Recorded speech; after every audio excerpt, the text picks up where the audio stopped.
Oh,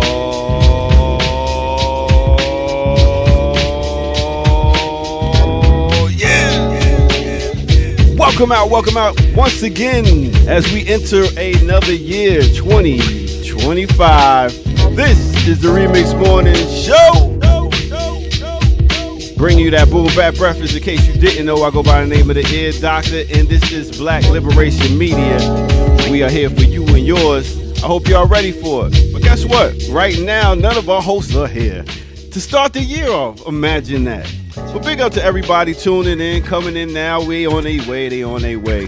Big up, assalamu alaikum. Alaikum assalam. Big up to brother Jamil. Yes, I hear it is snowing and ice is working a brother this morning, as he says. Yes, I hear it is snow up there in the DC area. Big up to everybody tuning in. Morning, welcome back. Thank you for having us. Brittany, what's up? Peace, deuces. Hey, y'all. Hey, all of y'all, too. All right. Chikimanga. Messing words up in the next year. You know how we do it.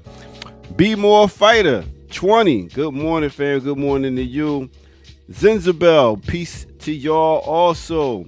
Lisa, Coat Jam, we see you. Good morning to you also. Where they at, right? Man, don't get me started, man. Anyway, big up, Happy New Year. That's a good question. How long do we say Happy New Year? I guess until you see somebody the first time or not. All right, big up, 0PE. Good morning, A-Rob. You know what I'm saying? Big up to everybody. But yeah, Coffee ain't been the same without the Remix Morning Show in the chat. Nathaniel, hey, I feel you. You know, we need to have our little mental health break. So I've been enjoying my mental health break. I've been DJing here and there and getting prepared for this year right here. Getting prepared for y'all and really just taking a break and getting some things done. So, like I said, we got our other hosts coming in. You know, Kamal had to go drop his kids off. Dr. Jared Ball, he has to go do some things. We got Kim Brown going to be, after she finished walking the dog, she going to come up in here. So, how have y'all been? How about that? How have y'all been? Y'all been good? Tell me in the chat room. Matter of fact, speaking of Kim Brown, let's go see if we can bring up Kim. Burn it down, Brown. Yo. Good morning. Morning. How are you? It's your uncle reporting in. How y'all feel?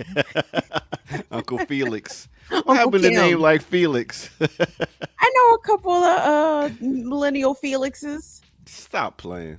I do. I know one or two. How are you, Air Doctor? Good to see you. I'm just stunned that a mother would look at a baby and be like, Felix. I'm good though. In 20, are they making new Stanleys out here? Are they making any 21st century Stanleys? Raise your hand. You know what I'm saying? So. Big up to all the birthers out there too, man. Anyway, I'm good, Kim. I'm feeling good. I've been working out. I've been on a regular 3-day-a-week workout. I've been eating right. You know what I'm saying? I'm feeling good. How about you? I'm trying to resist calling you what I've been calling you every time you call me. Tell me you working out. What? About ho trying to work it out. You know, I gotta keep my. To get brolic. What you think? You trying to acknowledge? What you doing? I gotta keep my sexy going, man. How you been? You know what I'm saying? Sustain I'm still getting carded coming up in places. You know what I mean? Really? In the DMV.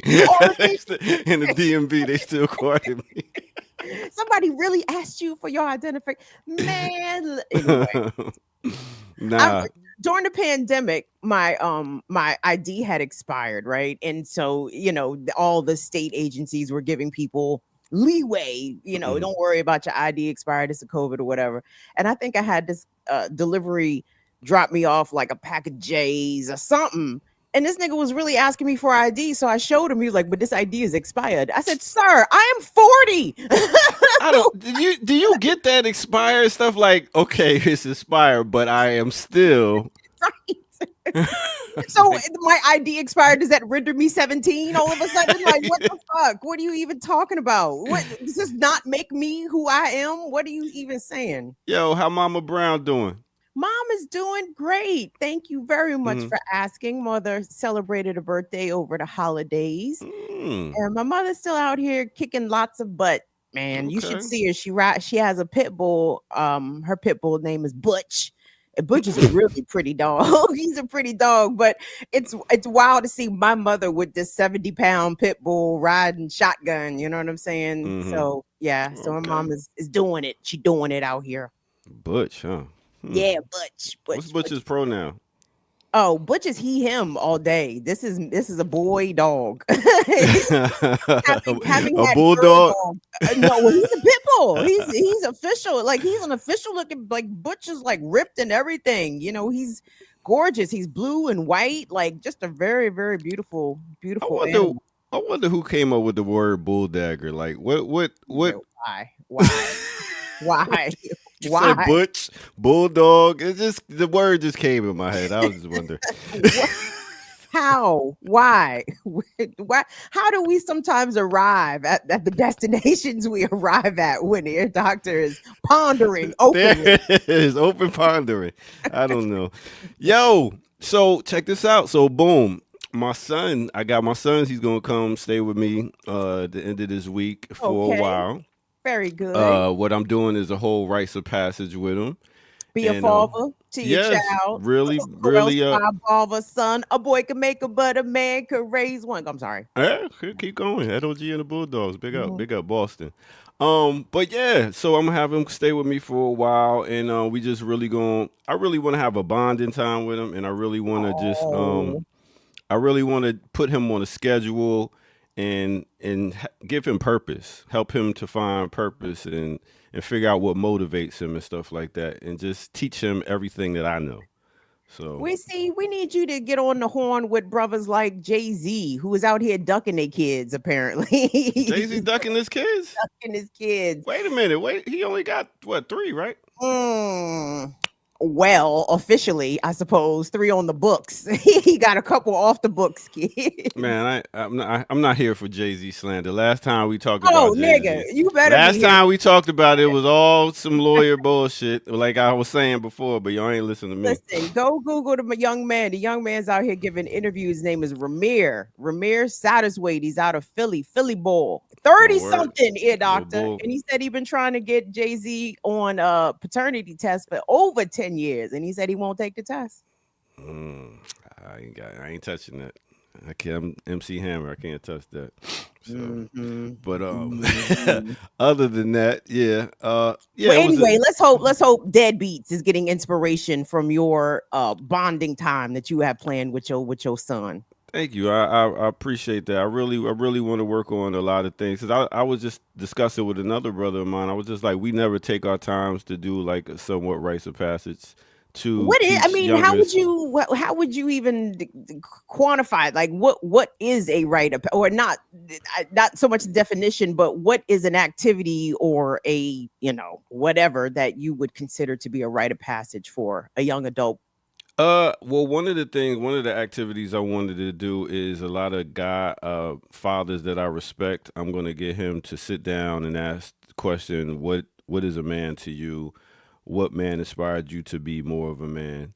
And just have conversations, get him to speak up, be able to be direct, eye contact, and then just not have to have me come and be like, yo, wake up, come do this, come do that. Where it's somewhat of a routine for him to be able to do stuff and be motivated to do stuff. Because one of the things he said is he's lost motivation. And I know a lot of the kids that dealt with the whole pandemic thing, while they was in school, a lot of them are like, need therapy. Like a lot of them are just like, yo, I never dealt with no shit like that, and that's wild. And now, they kind of lack motivation, and they got a new president they don't want in office, so a lot of them aren't motivated right now. So I was just like, let me try to find some type of motivation. We figure something out together. So I think maybe part of the reason they lack motivation is because these kids aren't dumb. They peep game. They see that the world is literally on fire and that those in power are trying to accelerate that fire, not mhm. extinguish it. So it's the children have lost motivation. I can understand. it, Yeah, yeah. it makes a lot of sense. And given the pandemic, none of us experienced the pandemic. You know what I'm saying? Hmm. So and I understand how it probably impacted school children harder, I guess, but Hmm. that was something that we all went through collectively. So if the children need to heal from the pandemic, then everyone else does too. Hmm. So what tradition we got? Leah Boggs asks, what What's up, tradition is Leah? being Leah? Leah, big ups, Leah. I'm calling her Leah on my goddamn show. Yes, Leah Boggs. What tradition is being followed or drawn for the rights? My tradition, I would just say common sense. Like when I was young, what did I want to know? What Mm, what things helped me to want to be a man? Accountability, responsibility.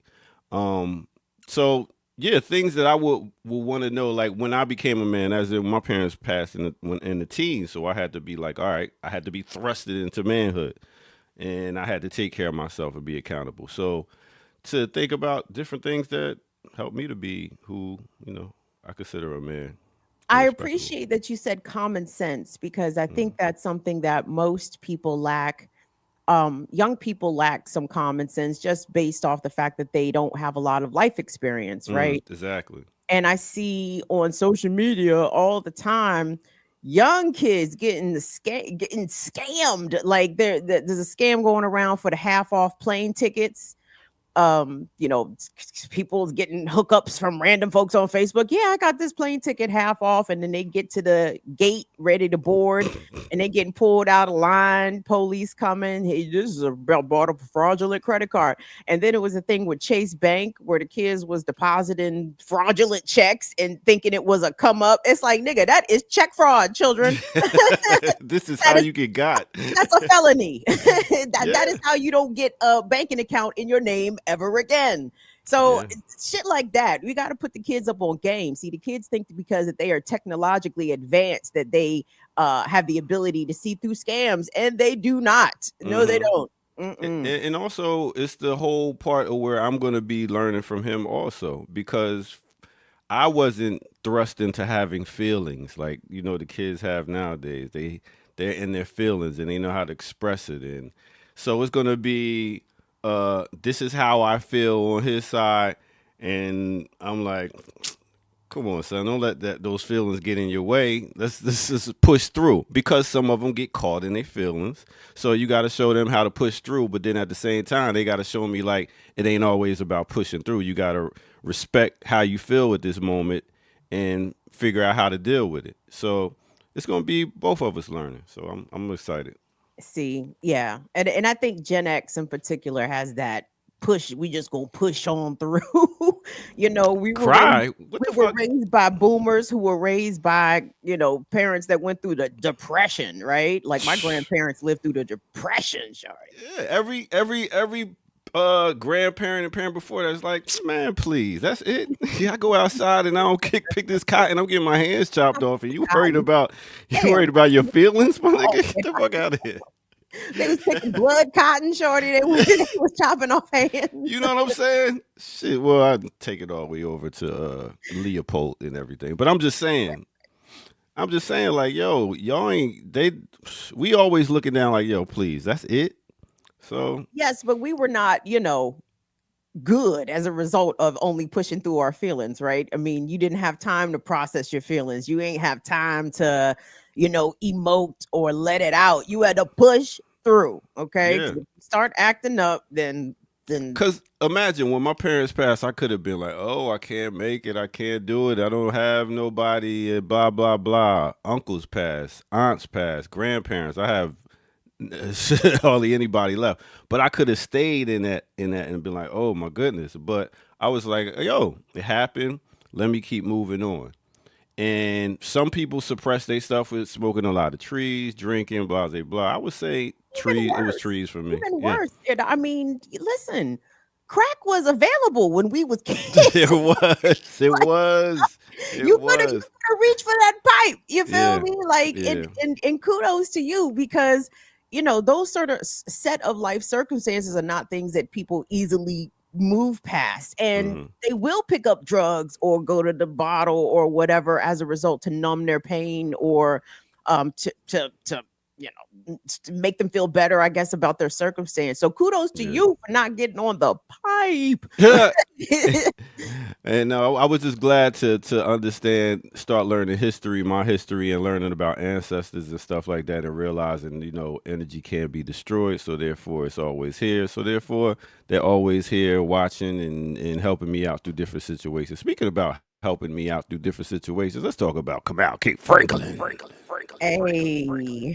Good morning, good morning, good morning. How are y'all doing? Morning, Kamo. You know what I'm saying? I have helped you out in a lot of different situations, haven't I? I mean, Happy New Year. Kind of like a father figure. Kamal's been a father figure to you. Look like a father figure. Oh, shit.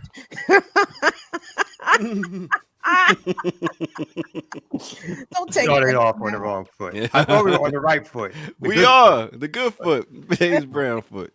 You know what I'm saying? Kim got her uncle hat on. I like it though. It's a nice look.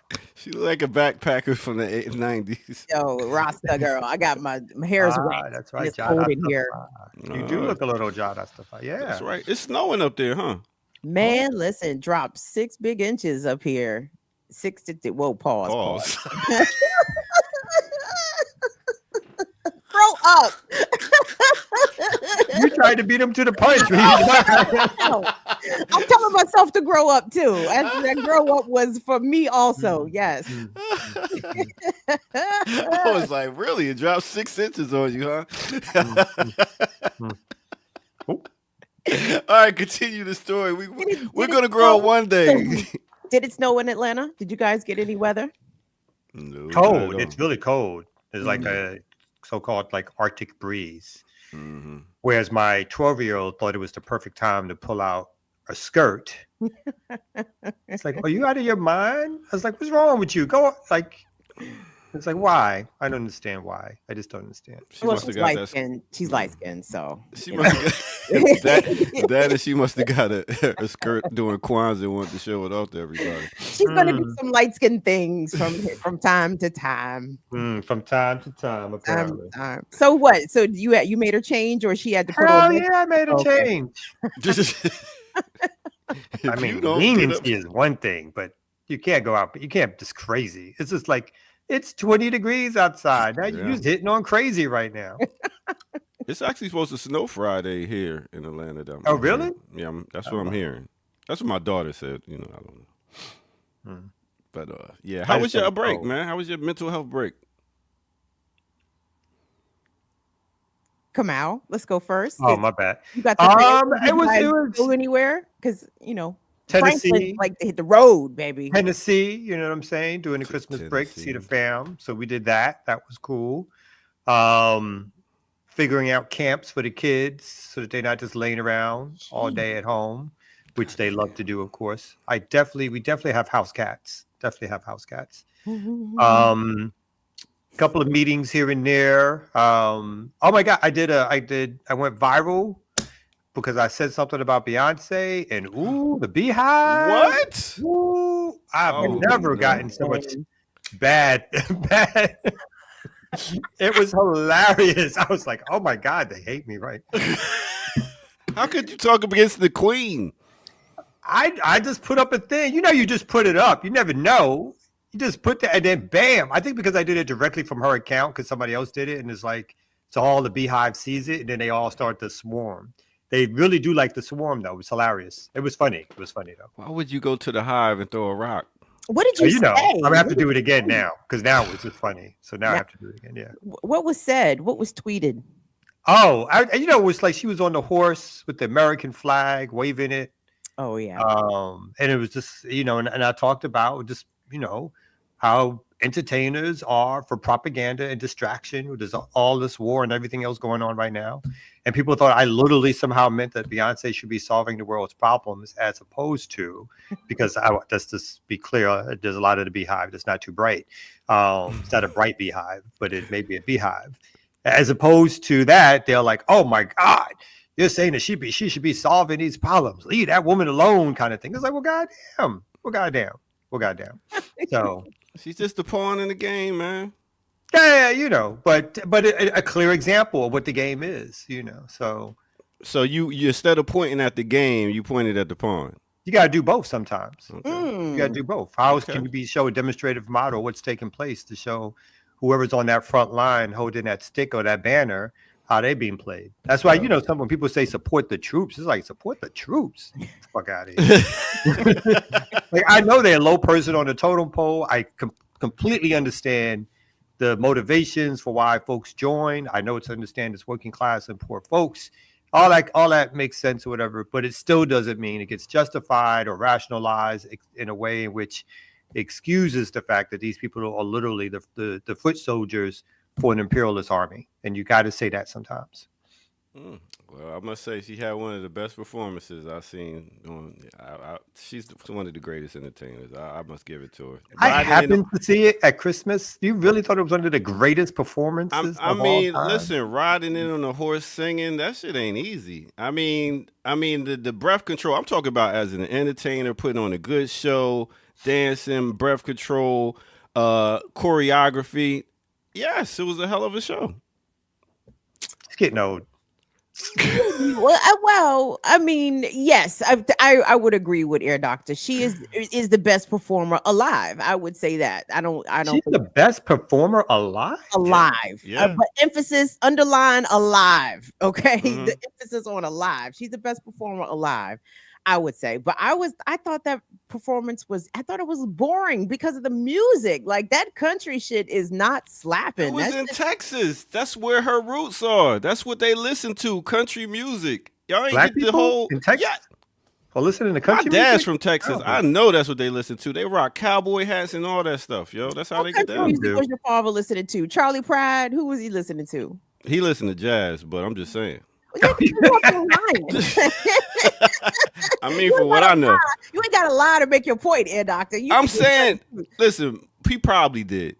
I mean, that's what they came up listening to, square dancing and stuff like that. That's what they did. Black people in I don't know, black from the South to be talking about some square dance. Like you got 1 out of 50, 1 out of 1,000. You got people in Detroit and Chicago ballroom dancing. It's the same. It's a regional dance that people do. We're talking about Texas. Exactly. Though. It's a regional dance what people do. So down in Texas, they do the square dance.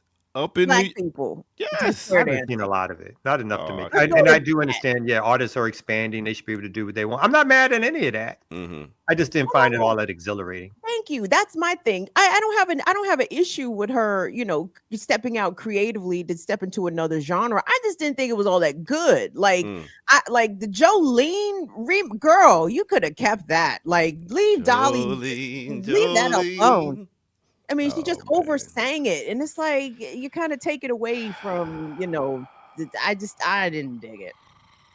That shit boring. And I mean, and on top of that, familiarity. I didn't have no familiarity with the songs, like, so it was kind of more difficult to kind of get into the performance because I didn't know what she was singing. You didn't buy the album?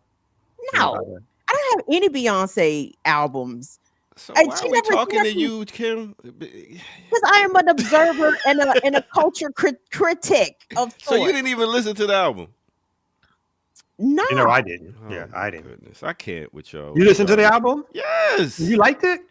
It was a good country album. Compared to what? And then she brought them beautiful black other country singers out with her, looking like angels. I was like, you go, Blackness. I love it. She doesn't miss with aesthetics, okay? Like, Beyonce is going to give you looks. She's going to give you choreography and production. She's going to give you all of those things, but Mm-hmm. Yeah. Well, name me one song from the album that you liked. I like. Yeah, I thought so.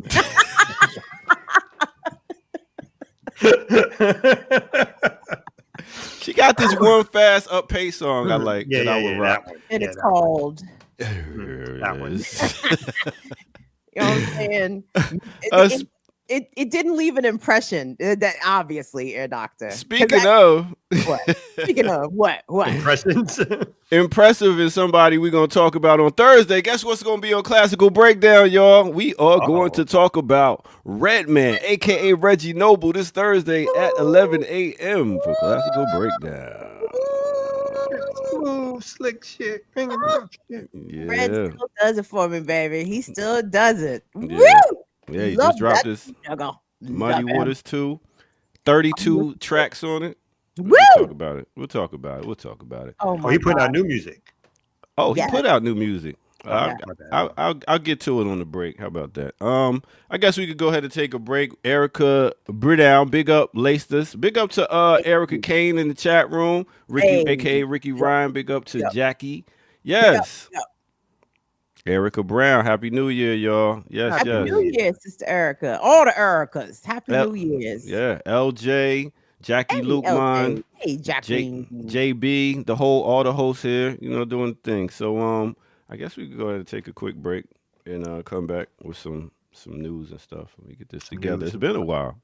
I know. It's been a long time. I gotta remember how to do stuff over here. Had a chance to shine. All right, let's take a quick break and come back right here on No Other Than the Remix Morning Show. Let's go.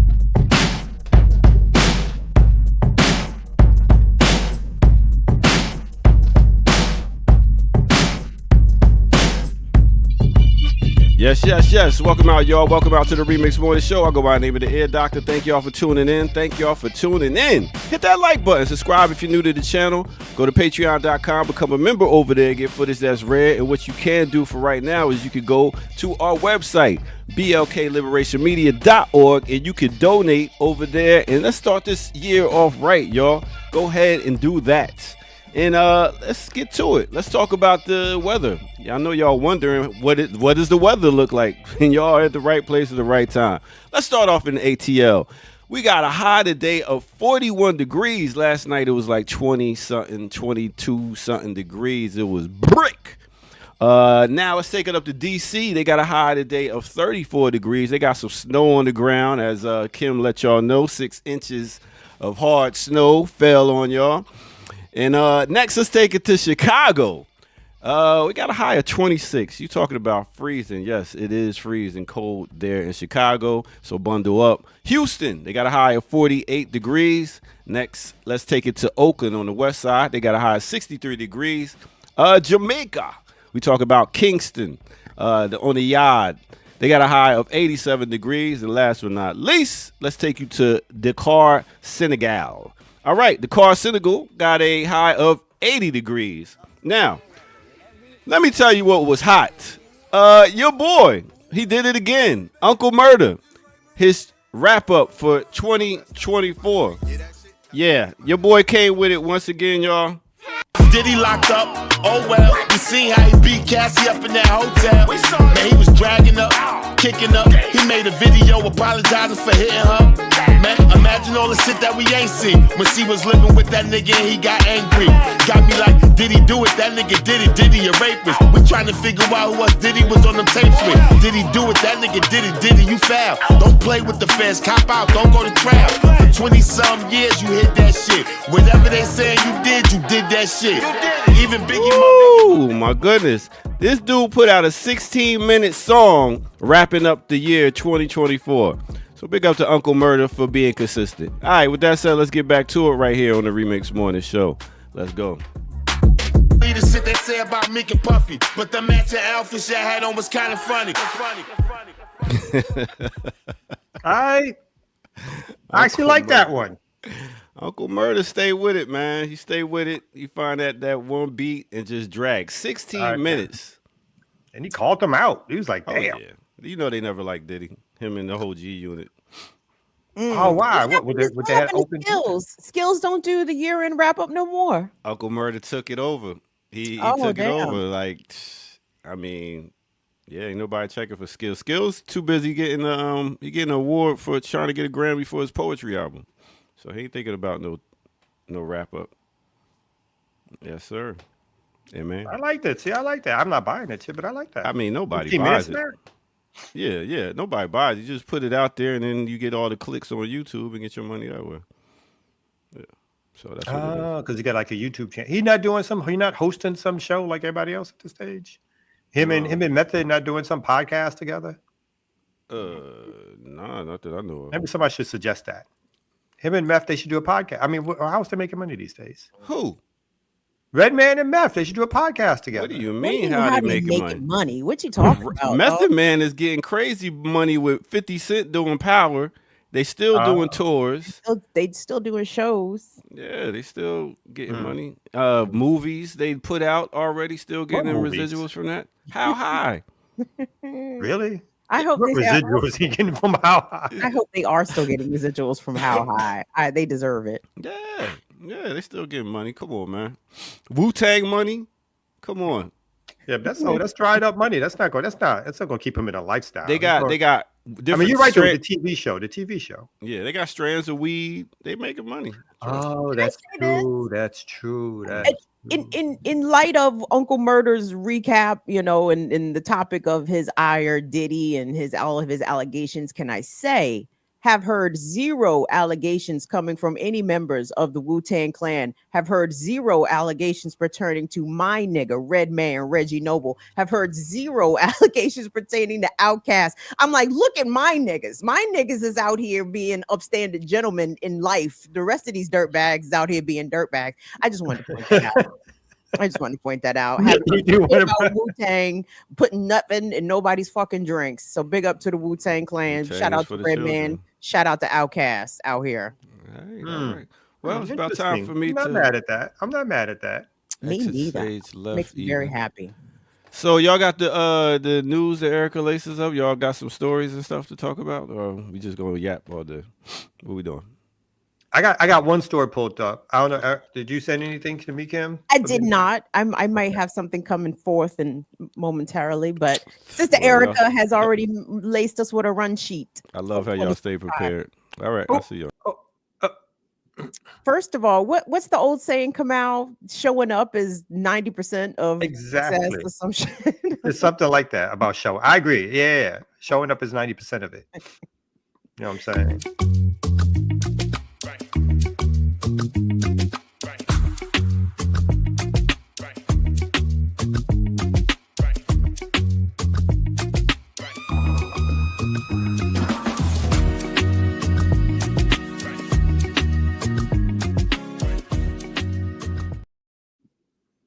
Good morning. Go, you do that because you do it so well. You do it well. Good morning, everybody. Welcome to the Remix Morning Show, Black Liberation Media, the first Remix Morning Show of the new year. Today is Tuesday, the 7th of January, 2025. Ooh.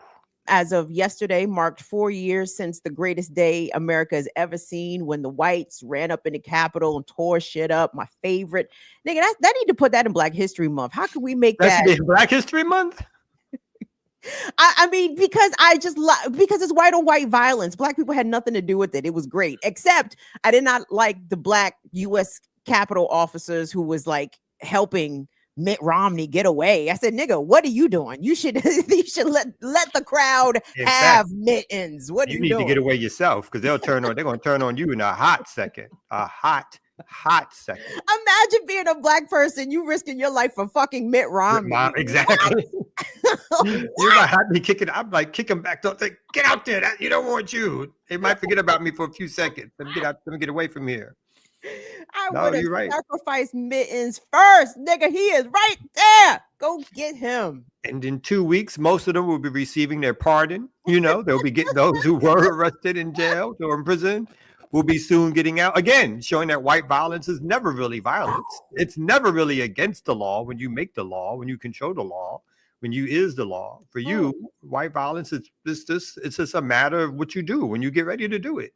And circumstances will usually work themselves out in your benefit, either right away or over a little time. So let's just watch out for these pardons as the new administration comes in with their pardon pen ready to lay down the law for white nationalists all over the country who are going to be extremely happy.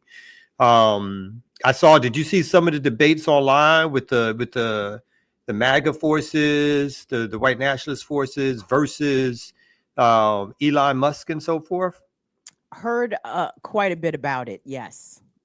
And Elon is using his bully pulpit to block even MAGAites that he, is upset that they're calling him the oligarch labor exploiter that he is. He's upset. Can't believe that these people would say this about me. Elon. Yeah. So folks don't, I don't have a story for it. I don't have an article pulled up, but maybe this could be like something we hit off on. So the first major break in the MAGA circle, Elon Musk, other oligarch types, tech titans, really pushing to make sure that the immigration, is it HB1s? I think it's called. Yes. That those immigration passes or whatever applications get extended.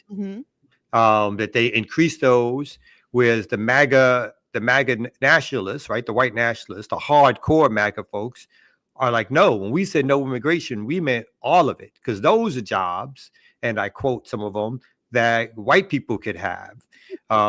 Thank you so much. The H-1 visas, that those are jobs that the white folks could be doing. And then your man, whose name I'm not going to be able to pronounce, but a hardcore MAGA Indian. Ramaswamy? Yes, that one. Vivek. That one. What a name. I like that name. One. He's a dickhead, but Vivek, nigga, Vivek. Went to town on white American culture and said basically they were lazy and shiftless, that they did too much TV watching, that they enjoyed the nerd, they enjoyed the football heroes or the sports heroes over the nerds and the folks who were in school becoming engineers.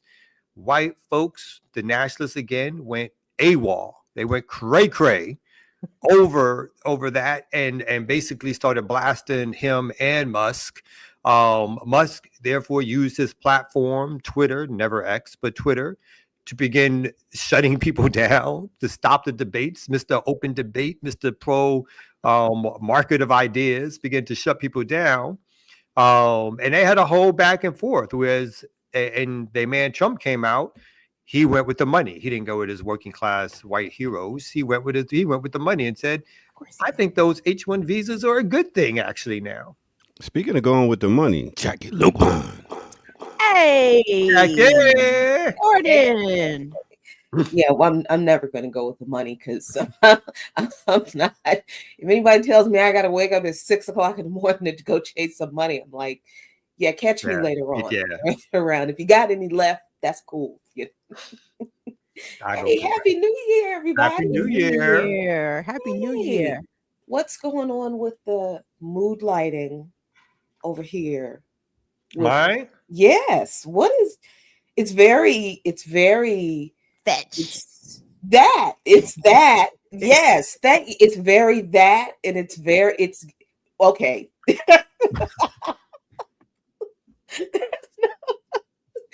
It's my Chomsky look. It is my. I wasn't trying to go Chomsky. I was trying to get to very academic and very very serious with very very mood lighting. But isn't that always the case? Very Chomsky works too. My son did this. I told him to take a picture. He did. And I forgot this is what kids do. I forgot what they call it. What the duck? Yeah, they do there's this whole thing that they're doing this. It's like, what the fuck is going on? What is happening here? Why are you putting your finger to your face and sucking in your cheeks? It's very demure. It's giving demure. I don't know how to because I'm not. See. Yeah, all the library behind you is giving me professorial. It's giving me Greg Carr. It's giving me Greg Carr. It's just Greg Carr. Every time he do a hit on nothing but books, walls of books. Thank you, Pookie Wood. Mewing. It's called mewing. Yes. Mewing? There's some kind of thing. The visual effect. Exactly. Oh, yeah. How many? There might be some young folks in this audience. No, there's parents in this audience that actually pay attention to what the kids they listen to the children when they tell them what they do. The Rizla face, that's what they call it too. That and the mewing, yeah. I'm sorry, I'm too old for all of this. let's talk about Elon Musk. I don't know what the hell these kids talking about. Yeah. So what do y'all think? So there is a war going, and you know, I think some of it is on the other coming out on the other end. But for a while, they had a little war going on between the again the tech billionaire Trumpers or MAGA and the overt white nationalists. I mean, all white nationalists. Don't get me wrong, even the Indian ones. But the overt white nationalists who are like no immigrants because somehow they think you can just handpick white people from the trailer park and give them jobs as engineers and shit like that without having to go to school or anything. It's like that's a job that my cousin Billy Bob can have. This one can have. This one can have. That one can have. So let him have it. I'm just saying. Go ahead.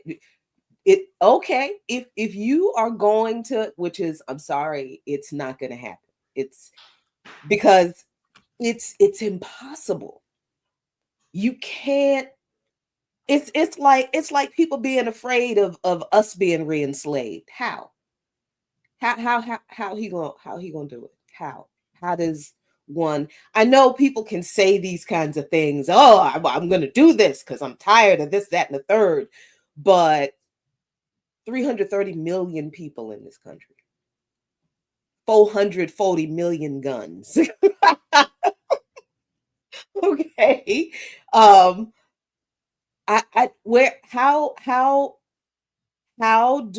does the military that is already deployed over 800 military bases around the world, 900 plus military bases around the world, and now being deployed in Syria, Israel, soon to go to probably Haiti this year, and probably the Congo. They're probably already in AES somewhere. How they go? And then so if they manage to do it, if by some wacky miracle everything aligns and they can find every quote unquote illegal immigrant. I don't know how people figure they can do this, but okay. If they do it, and then all of a sudden, all of these jobs that the immigrants that they just magically all deported out of this country and they're all available. Cool. Let all the white people from the trailer parks and Appalachia and Kensington. Let them have them jobs. Go right ahead and see what happens. Go right ahead. Don't get in the middle of this, y'all. Don't get in the middle of the working class white folks and the right wing white folks. Don't get in the middle of their argument. They believe that they can run this country without the immigrants. Cool. Let it go. Okay. Go right ahead. Don't offer your services. Hey, now that all the immigrants gone, we can have those jobs. Those are black jobs, right? Let them people have them jobs. Well, that was the only interjection I saw, which was from the what do we call them? The FBA. Oh, yeah, the FBA and ADOS. Yeah, the ADOS black folks. So it's the and I think one in particular who's well known. Tariq. Not Tariq, the woman. What's her name? Yvette. Yvette Carnell. Mm-hmm. So apparently somebody one white nationalist working class sounding white boy put out a tweet in response to the immigration tweet, and I semi-quote. It was like, this harks back to when the oligarch slave owners brought over the Africans, and we've been stuck with them ever since. You've been stuck. And that shit received over 40,000 likes. And your girl Yvette was like, see, we try to be with you guys on this immigration thing, but then you get racist. Like the racism jumped on him on that day. It's funny though, but the whoever put out that tweet kind of makes a interesting point that was raised by the genteel oligarch class of the colonial era is that enslaved labor was going to make white people lazy. That is something that they really troubled themselves about. They were concerned about that. But as far as this conversation on Twitter, I think it's just going to stay on the playground. Keep it on the fucking playground. Like, they can tweet angrily at each other and at Elon and at Trump and at whoever the fuck you want. They elected House Speaker Mike Johnson in a much easier fashion than the previous couple of House speakers were elected. These people are ready to get down to business. Okay, the people that have been elected have an agenda that they're ready to run forward, and all they needed was the election victory and majorities in the Congress. They don't need the approval of the Twitter community, of the MAGA Twitter community. The playbook is about to get executed, so people can tweet and rant and rave and let all their racism flags fly. It's already done now. You know what I mean? So they can be mad. Trump and Elon Musk are going to run the country like a business, right? Just like all of these conservatives have been begging, we need government to be run like a business. Okay, they about to run it exactly like a business and make sure that all the business policies of making sure that a cheap labor force is available constantly, regardless if Americans are available to fill those jobs or not. They will import that labor over here cheaply, the way that they have always done it. And now is no different. Mm-hmm.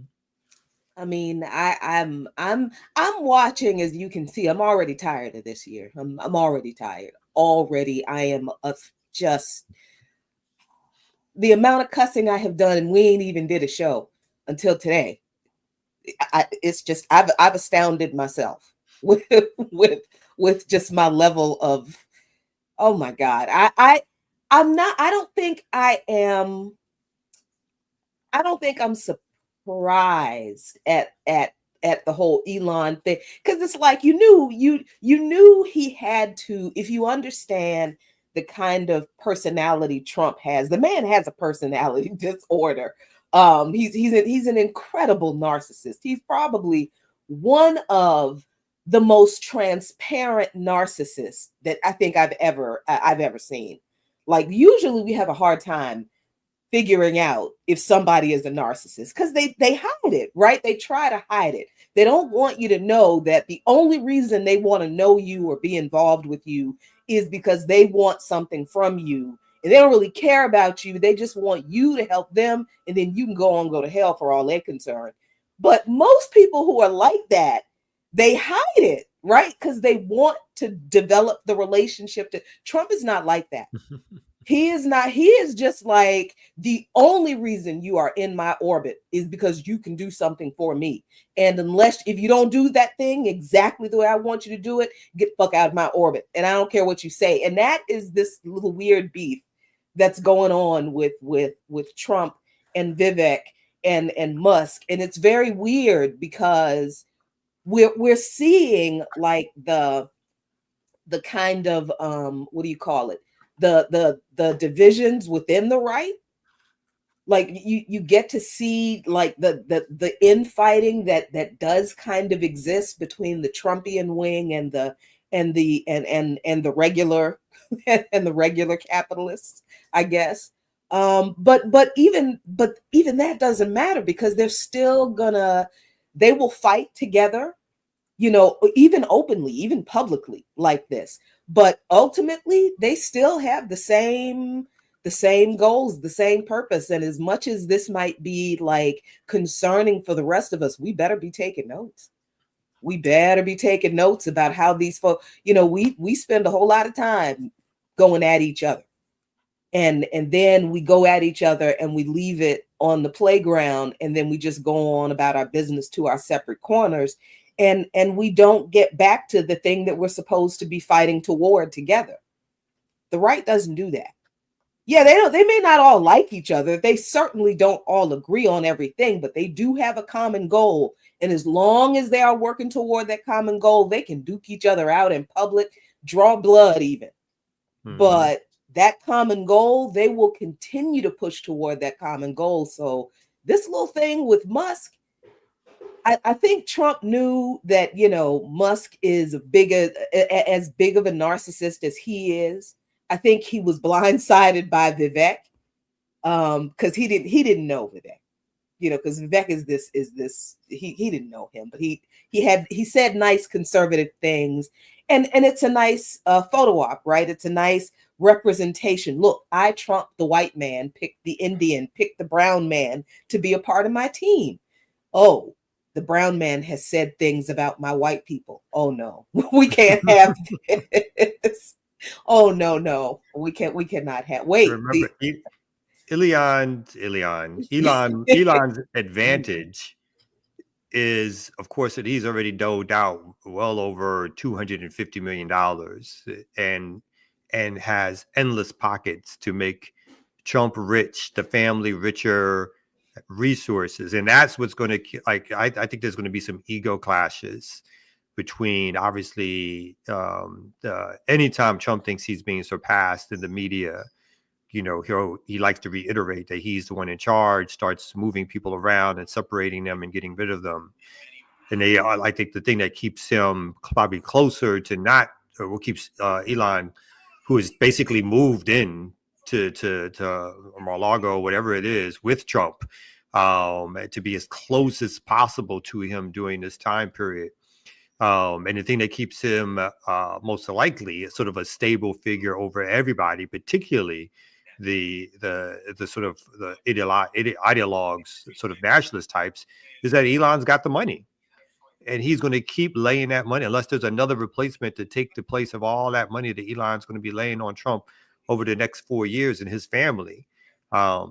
That's the big power play for him. So it's like he's going to come down on Elon's side, I think, more often than not, unless the ego gets in the way or there's another money source for him to say, like, oh, I don't need you no more because I got this other tech billionaire who's willing to bank me and who's going to stay quiet and not try to hog the spotlight like you are. Man, this really shows you that corporations is running shit because they are putting some money behind your boy Trump. Mm-hmm. Even though, says the voice of God, Liberation Media God. Anyway, this whole thing with Musk, I think is really funny because, and like funny, not in like genuinely laughably funny, but funny as in, man, this man, he really is this. He really is this stupid, but it also is dishonest in his and stupid isn't even the right word. It's I don't even know what to call it because he will say things like what he just said about Britain, which I thought was very interesting. It was funny, and at first it was like very stupid. It's like, yo, we're not gonna coup Britain, but then again, it's like, wait a minute, what did he just say? This man just told the truth about what the U.S. does all the time. And as stupid as this might seem, he's saying, if we could liberate the people, that means a coup. He knows that means a coup. He is literally telling the truth about U.S. foreign policy whenever the U.S. does not like whenever the U.S. doesn't like what another country's leader does, this is what they do. And Musk is really just telling the truth about what U.S. foreign policy is. Every time, what happened in Syria, that was the U.S. liberating Syria from Assad.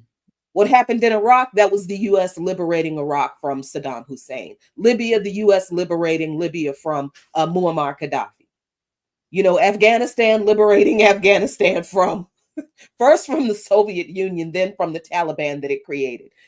So liberating the people of Britain, Musk knows he is saying that he's asking if the U.S. should coup Britain because he doesn't like, of all things, the fact,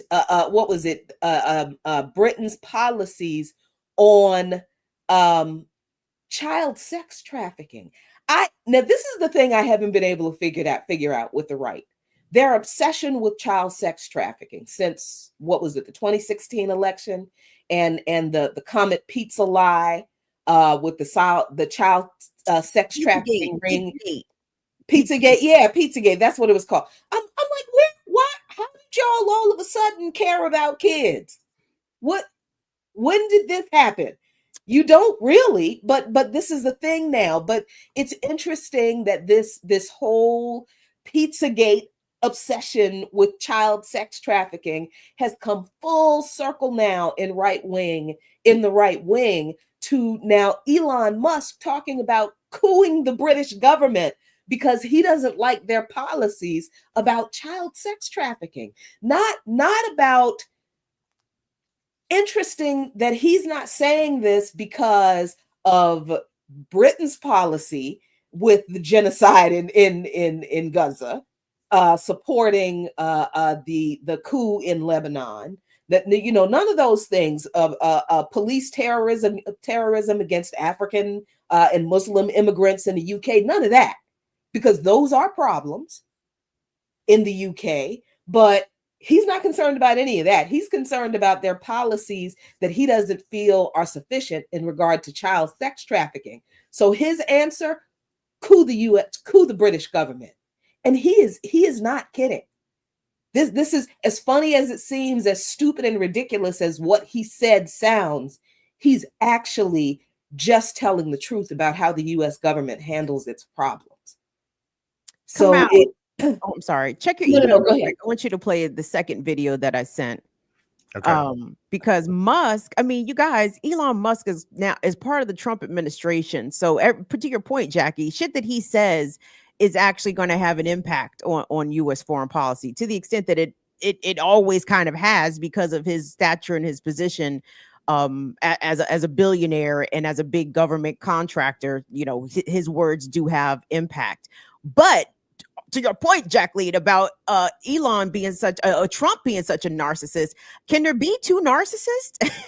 can it be narcissist A and narcissist B, or is it going to be a fight to see who is the top narcissist? So apparently Elon recently met with Netanyahu, which, by the way, did you guys hear Netanyahu has prostate cancer? We are now.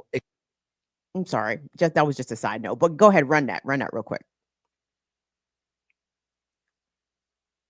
Extraordinarily disturbed over an exchange that took place between President-elect Elon Musk, with no Trump present, and Israeli Prime Minister Benjamin Netanyahu. You can't be president of the U.S. last time I checked, right? But assume you are. Not officially. Not officially. This is happening in an environment where Donald Trump has already started to get a little irritated by this whole game. I'm sorry. I just wanted to show y'all that they had a little snickle at Trump's expense, because Elon is the fucking president. I'm here for it. Yeah, right. I'm here for ego this. wises will be the thing. I mean, and people know that, people mention, of course, there's a whole bunch of other billionaires waiting in the wings already there. Truce. But yeah, it must obviously has an ego that's complete. It's unhinged. Right. And I mean, anybody who can buy a platform for $40 billion, knowing that it's not going to make any money, knowing that, you know, everything that they say and do will be ripping that platform down in a lot of ways, but still a platform that over 200-300 million people use, just for the point of having sort of the bully pulpit, has no bounds. Right. And again, people mentioned in the chat the amount of government dealings in terms of SpaceX, other things that Tesla does, other vehicles, business vehicles that Musk has, all over. I mean, he's a billionaire who's unhinged, and you know, we were seeing something that obviously brings us back to a time where you have an oligarch class that is just running wild, and governments are disposable. Like, you know, like these governments mean nothing to them. These governments are just there to do their bidding. If they don't do their bidding in a proper order, the proper way in which they are told to, they will either secretly or overtly get torn down for whoever's next, whoever's going to do my bidding better.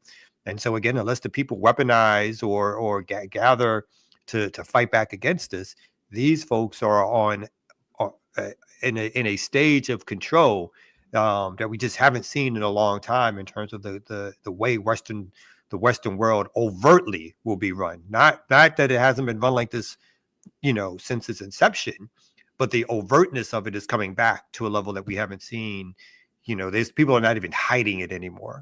That kind of chuckle there about, yeah, not officially, but come on now. You know who running shit. You know who running the shit. You know what I mean? The ego just got, he can't even pretend. No. You know who's running this shit. Speaking of who's running this shit. Hey. Damn. Hey, speaking of that. Oh. What happened? Looking all shiny and bright, all 2025 new. Oh. You know. Speaking of running shit, like, did you see the your girl Kamala get snubbed? Like, when she tried to handshake old boy, he's like, I'm not fucking with you. We got the house, we got everything, we running shit. I didn't see that video. No. Oh yeah. It was something. You got it? I'll see if I can pull it up. Who snubbed? Who did the snub? I want some old white dude snubbed Kamala Harris. Narrows it down. She went for the handshake. He was like, "Bitch, please, we're in here now. Why are you talking, man?" That was calming as hell. Kamala had to stand there and oversee her own defeat at the Senate.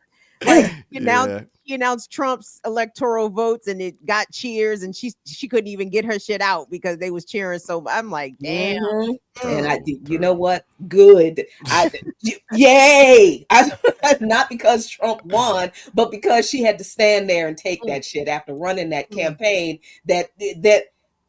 What the? How did you not know you were gonna lose with running that campaign? How did you? Hey man, as soon as she brought Meg Thee Stallion out and started twerking, I was like, ugh. I got it. Oh, there it is. Let's see if this handshake. Who is it? It was Bruce Fisher's handshake snub sparks debate. Fragile man refused. Hey, thank you for coming. And you, sir. Bitch, please. Oh, I don't know you like that. Yeah. Ooh. Look at him. Yeah.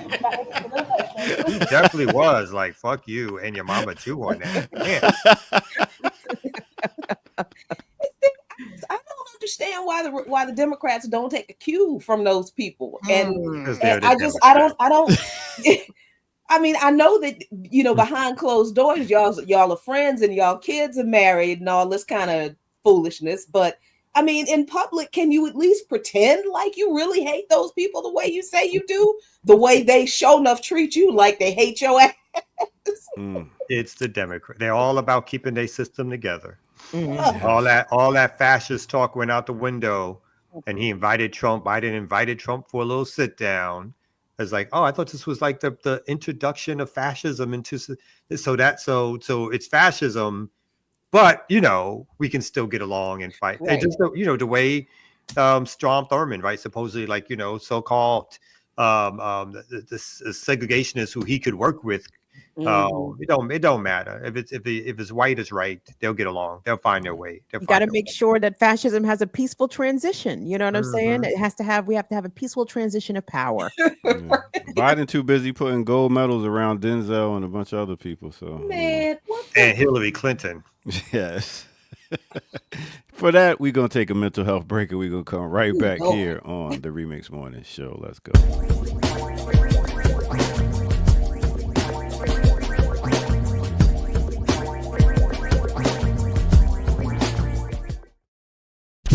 All right, it's time for a remix on the remix right here on the Remix Morning Show. Let's go.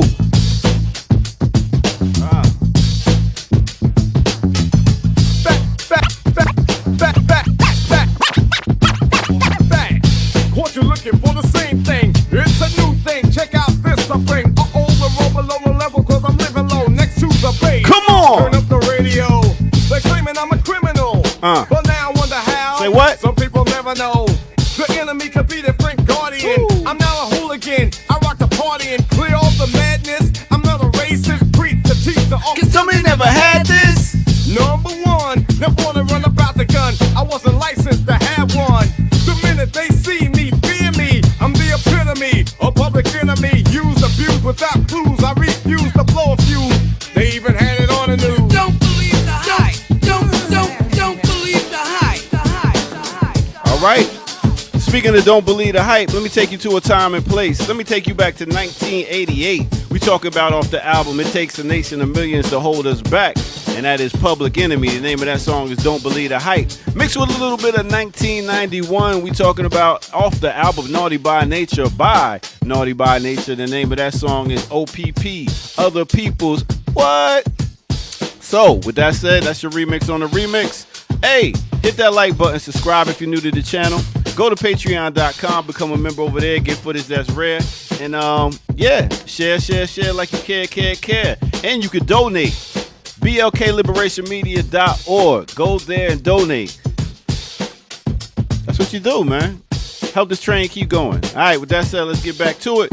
Right here on the Remix Morning Show with the Remix Morning crew. You know how we do. All right, let's go. Army with harmony. Ah.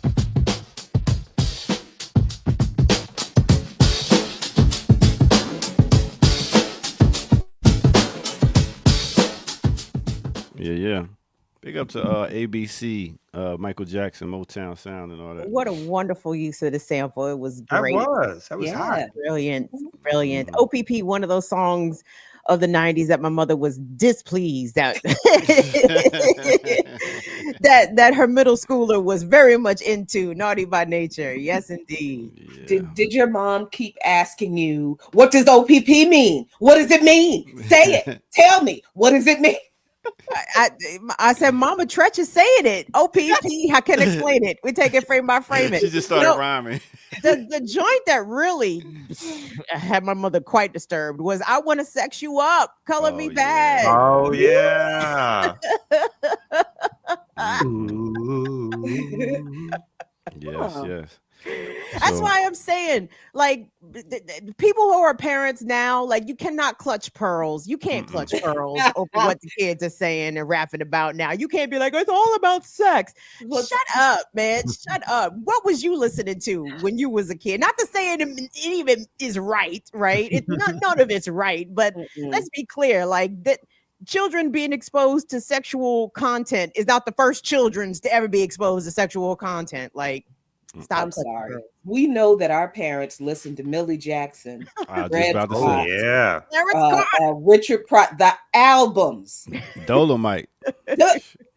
So I'm looking at these people, these older folks my age and older, clutching pearls. I'm like, where was Millie Jackson sitting when she was singing about that Schlitz bull? And every single one of them on a bar stool. Exactly. You nasty heifer. What you talking about these kids for? I love Heifer. That's one of my favorite ones. I know Heifer is one of my favorite old school persons. Heifer. No, the first time I saw Red Fox stand up, I was aghast because all I knew him was for being Fred Sanford. I didn't know he was a filthy old man.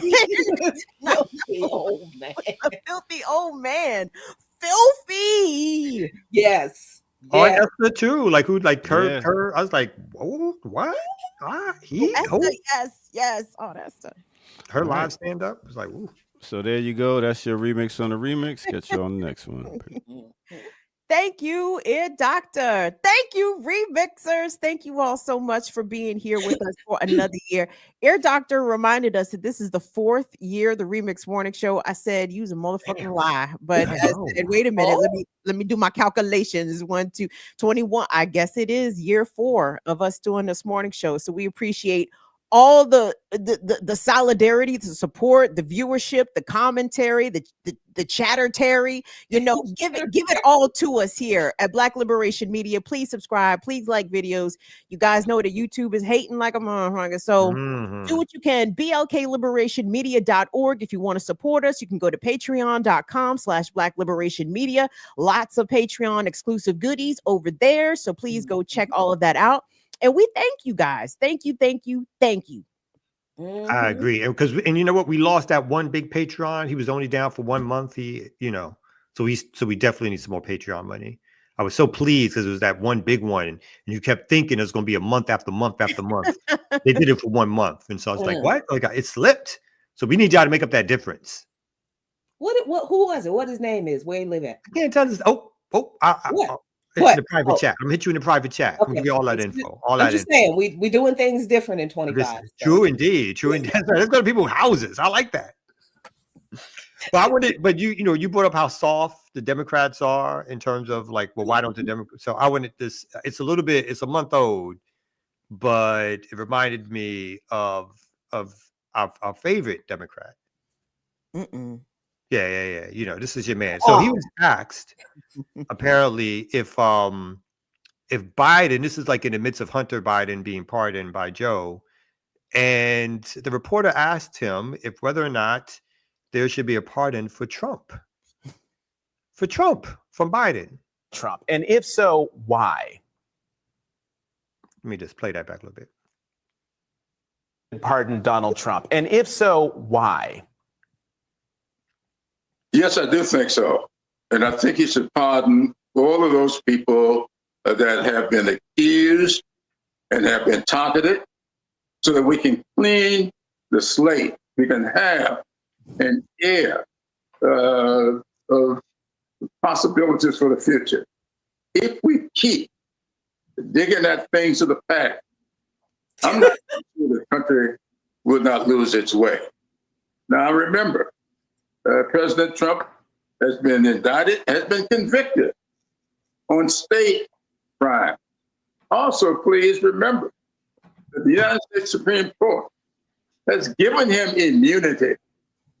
And so I'm asking people who question my thought on this to explain to me how he would be any more insulated by this pardon than he seems to already be by the United States Supreme Court with its immunity. Well, Congressman, then that would beg the question, why even bother to give him a pardon if he already has immunity from the Supreme Court? Because I think Joe Biden will be demonstrating what he's always demonstrated to me, that he loves this country more than anything else other than maybe his family. He wants to see this country going forward. He doesn't want to see us deep digging into the past, but moving forward. So I think it would give a tremendous opportunity for him to demonstrate that kind of concern for the future of the country. Okay. So you know, some more, you know, they don't want to shake your hand. You just smile it off. I mean, why is Trump paying a lawyer when Jim Clyburn is up there advocating for fucking free? What the height of coonery? I mean, my God, sir, have you no shame? Have you no pride? How dare you? I mean, fuck them all, to be clear. Adam Schiff, Liz Cheney, I don't give a fuck about any of them. If Trump wants to go after them, go right ahead. I don't care. But it's just so wild to me, the number of people that sit persecuted in the federal criminal justice system, state criminal justice system, and these fucking coons is up here advocating for privileged folks, Trump included, to get pardons from Joe Biden. And of course, Joe Biden is a simp ass nigga, so he may even do some goofy shit anyway. I'm sorry. I can't stand coons.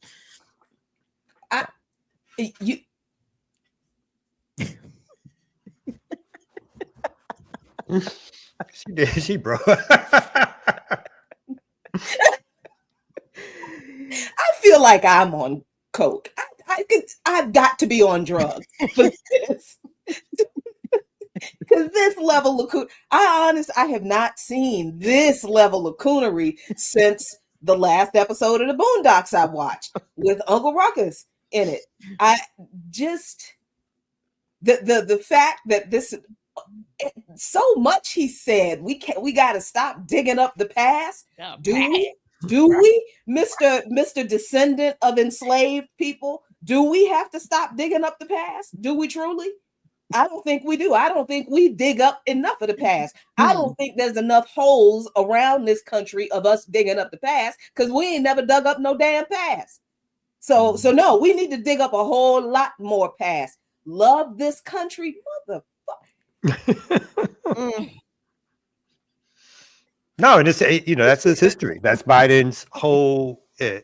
Again, like, you know, when people were out in the streets a few years ago talking about the abolition of police, he was one of those folks advocating for more police. Mm-hmm. So, you know, this is not out of character for him, but the brazenness of someone coming out suggesting that Trump should be pardoned, like that's what we should spend our time thinking about and doing.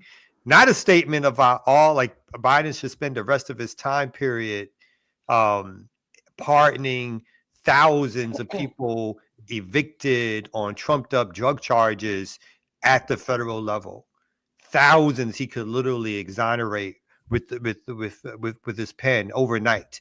That's not what he stands on. That's not his big spectacular statement of how to make this country correct or sound or better or anything that he wants to claim. It is that somehow pardoning Trump, who's not going to jail or prison anyway, somehow will make the country whole again. So giving in to more white nationalists is this when he thinks let's whatever the white nationalist wants, let's give in to him. That's there's no I'm surprised again that he didn't stand up and say the January 6th thing. Let's start giving those folks the pardon too. I mean, that's probably going to be next. Mm-hmm. My man's got 13 days left. Let's see how that pardon pen works. Well, let me tell you something. I'm so glad that I will not be in this country on the 20th. Thank you, Ajamu Baraka. There is no way. Just of all the things I don't need to be here to be a part. That's the thing.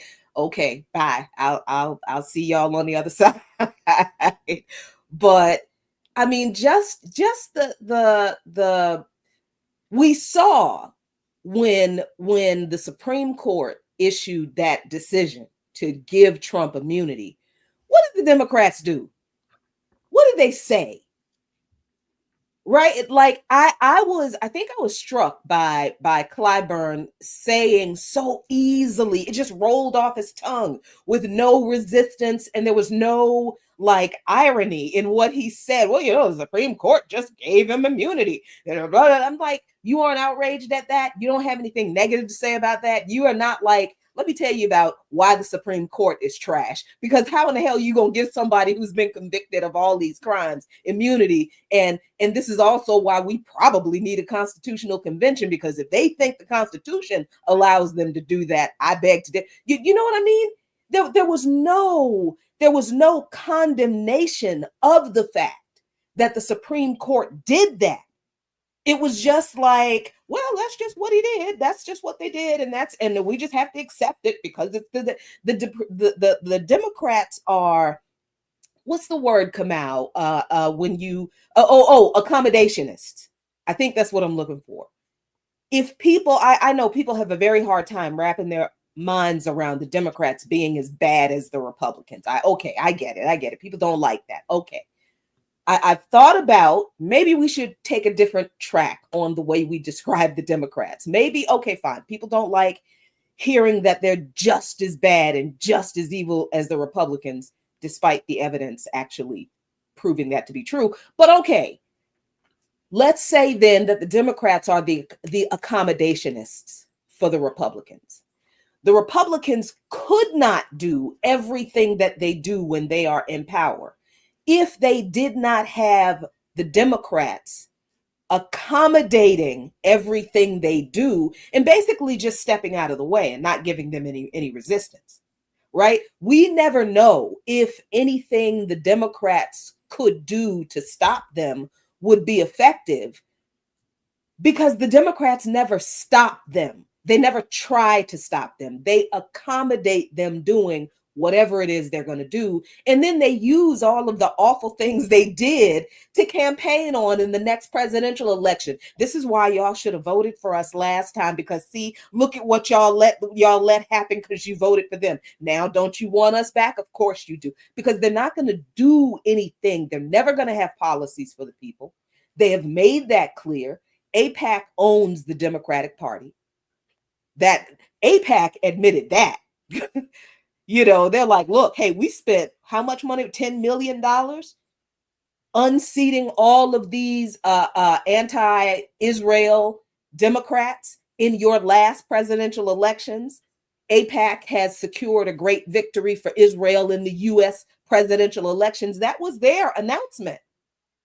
Did we hear anything from Uncle Ruckus about how they need to get the Israel lobby out of their party so they can have control over their own party and actually be in opposition to the Republicans? No, because that's not going to happen.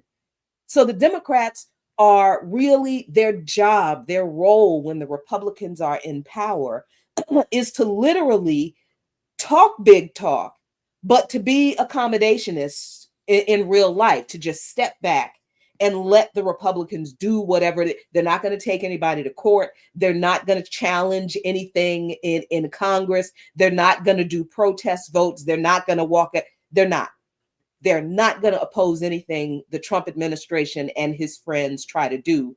And then 2028, whoever is going to be the Democratic nominee, it will not be Kamala Harris. It will not be anybody who is not white. I am telling you. If they find somebody black, I'll be surprised. Wes Moore would like a word. Wes Moore, don't count him out. He would, but I'm like, I am looking at the Democrats like, I don't see them putting their eggs in a black basket again. They just gave Wesley his Bronze Star that apparently he had been telling a story about for the past 15 some years. He's like, yeah, I got the Bronze Star. Niggas was like, well, where is it?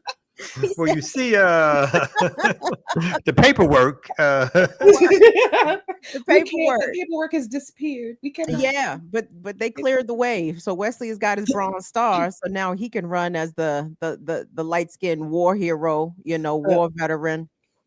I wonder if Wes Moore was stationed over there with them motherfuckers that just pulled some New Year's Day bullshit. The dude in Vegas and the dude in New Orleans. I said, I wonder if Wes Moore was over there with them. He might know all of them. Right. That part. But part. But to your point, Jackie, about the Democrats being accommodationists, it's only the Democrats that brag to the American people or bang their chest in front of cameras and microphones. We tried to reach across the aisle. We're here to reach across the aisle. With that last immigration bill that got blew up towards the end of the last session. We worked with some of the most conservative members of Congress and we gave them everything that they wanted in this immigration bill. Like Kamala Harris, all these motherfuckers got up there and bragged about how we gave the Republicans everything they wanted in this immigration bill and Donald Trump just called and blew it up. Oh, so maybe y'all shouldn't be rolling over so easily, because even when y'all do give them everything that they want, they will still fight against you just because you had the temerity to work with them to so-called reach across the aisle. When Republican leaders stand up in front of cameras and microphones, they say we have a mandate from the American people. They never talk about reaching across the aisle. They don't ever talk about reaching across the aisle. That's not what they dare to do. They destroy their enemy, put their full platform into power. And again, like you said, and the Democrats are so busy trending right anyway, right? So even when they're not only just being accommodationist, but being full-blown imperialists, what do we get from them? We get genocidal wars, right? It's not in fact, the Democratic Party is now the party of the military.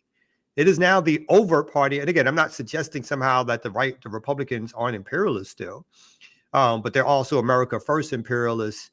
But the Democrats are full blown, overtly keep a troop here, keep a troop there, keep a troop everywhere, and blow it up at a moment's notice. This genocide still going on to this day in Gaza. Nothing but the Democrats have done, obviously not anything to stop it. They've only helped it, supported it, and kept it going and vouched for it as some sort of policy that should be enhanced. And as Jackie said, when the two, I'd say more liberal, progressive, black Democrats who already had the jobs, had the position, not supposed to be challenging the incumbents, right? That's not what you're supposed to do. When AIPAC gave, like you said, the most expensive House races in the history of the country, the Democratic leadership not only did nothing, but some came out and supported the opponents.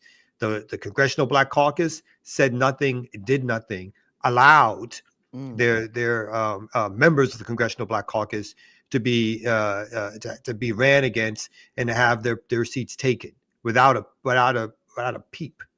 No, Clyburn didn't stand up and said, this is terrible. I'm going to come to New York.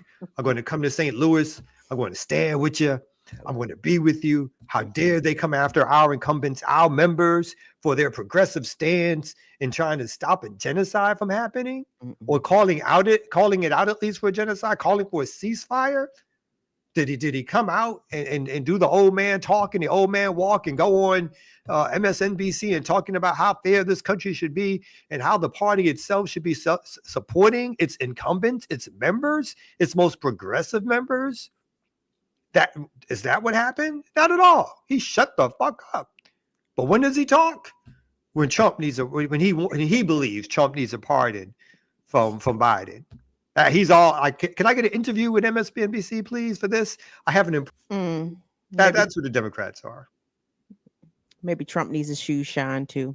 And he'll be there. I'm sure he will certainly hop on that plane to Mar-a-Lago. Well, that's right, not Mar-a-Lago. He'll be at 1600 Pennsylvania Avenue for the next 4 years. And let me just say, I know that there are a lot of that there are going to be a lot of demonstrations. The first Trump inauguration, I definitely was out there, with the J20 protests and like laughing at people trying to stop people from like breaking bank windows and shit. Like, what are you doing? Leave them people alone. They got insurance. Them windows is fine. Now, if somebody can figure out how to go in there and get but leave them people, but we understand that there is a lot of hyper focus on Trump individually as a uniquely horrible and terrifying, Trump is going to do all of these things. Listen, I'm not at all saying, and I want people to be clear. I am not saying that Trump is not going to attempt to do some extremely dangerous, very harmful things to groups of people. Immigrants, of course, being, one of the chief groups of people. We know this because he's saying he's going to try to do it. The reality of his ability to carry out some of the things, like how do you deport all immigrants? That's not possible. People are saying things like, oh, he's going to re-enslave all of. Okay, come on. No, that's not. And anyway, they don't have to re-enslave us. All they need to do is lock us up because the 13th Amendment exists, right? Which is why mass incarceration is still a thing. So do you understand? But I I want people to understand that when anti-imperialists like myself and those of us who are members of Black Alliance for Peace say that we don't individualize people, personalities in these policy issues and the struggle against imperialism, it's not that we're saying that Trump is not a threat. It's not that we're saying that he's not bad, that he's not going to try to do awful things. What we're saying is that Trump is not the problem. A system that allows a Trump is the problem, but a system that allows a Biden is the problem. Do you understand? It is the system that allows policies to exist that harm the people in the way that they do, and there is no accountability for anybody of either party when they perpetuate these harms against the people. So when we focus on our struggle against the system, we really mean the system. We're not saying that people shouldn't participate in these Stop Trump agenda protests. Okay, but if you're going to stop the Trump agenda today, what you going to do about the Democrat agenda 4 years from now? Because what did y'all do about Biden's agenda just the past 4 years? We saw what you did. Nothing. And except for continually asking us, well, what's your answer? What are you going to do?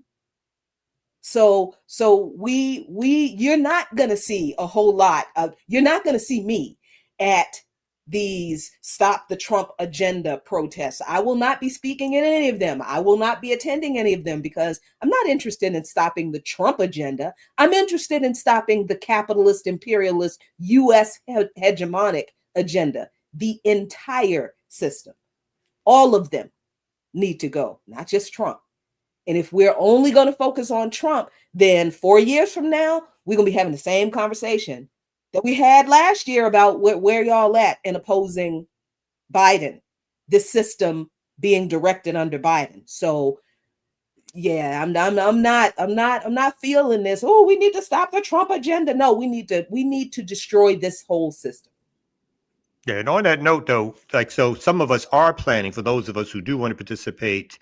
Not only this is coming up on the second anniversary of Tortuguita being murdered by the police, January 18th, which is 2 or 3 days away from the inauguration. Many of us are organizing No Cop Nation rallies across the country.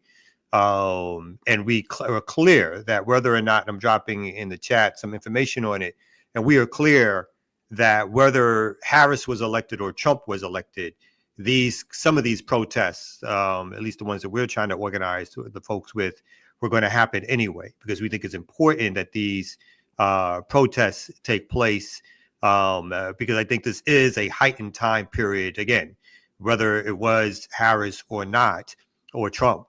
I think Trump does offer particular extremities in terms of white nationalist ideas, thoughts. Again, the way in which white militias will be emboldened by this, the level of unleashed hostility towards Black folks, immigrants, and others will reach certain levels. And I think we all need to prepare for that, organize against that.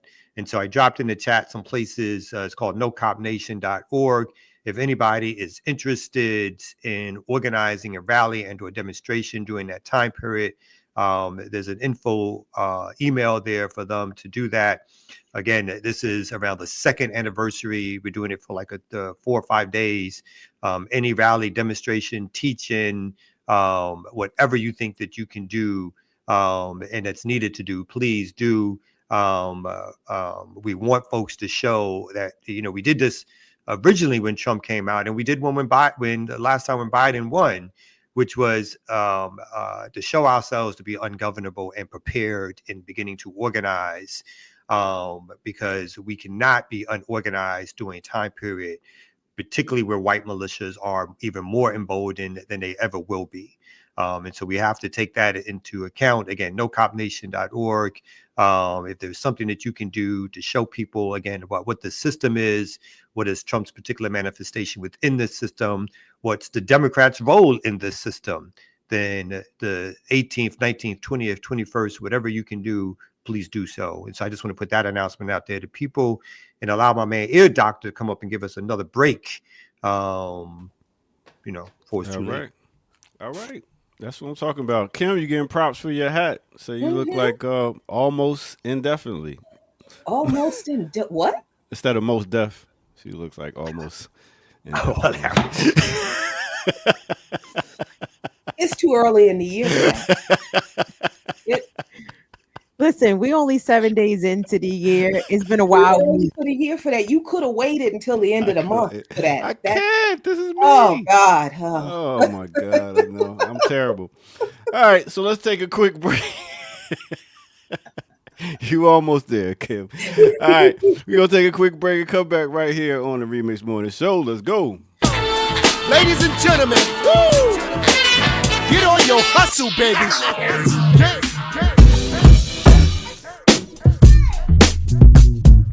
What's good, everybody? Welcome out as we are here once again, 2025, right here on the Remix Morning Show.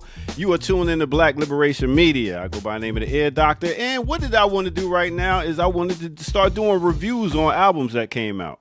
So one album that just came out, as you can hear in the background, was, yes, Redman, Muddy Waters 2 album just came out December 24th. 2024. Now, this is after 15 years when his first Muddy Waters album dropped in 1996.